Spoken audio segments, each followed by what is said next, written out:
Hello! So ito nga pala yung part 3 ng ating galaan sa Korea.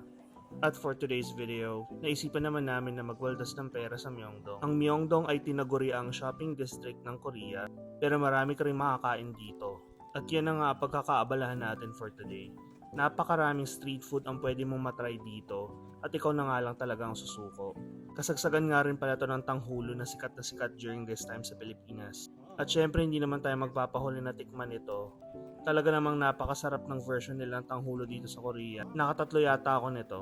At syempre, hindi lang pagkain na mapupuntahan mo rito. Kung ikaw naman ay talagang isang K-pop fan, siguradong matutuwa ka sa mga nakapaligid na K-pop shops. At mapapasabi nilang talaga na, come on, eat my money. Ibang-iba talaga ang Korean wave na nangyayari ngayon sa buong mundo. At matapos nga dumaan sa K-pop K-Mecca, ay dumiretso na kami sa katabing tindahan ng Dokboki ni Oma. Isa talaga yan sa mga paborito ni Nika. Isa pang dapat mong gawin dito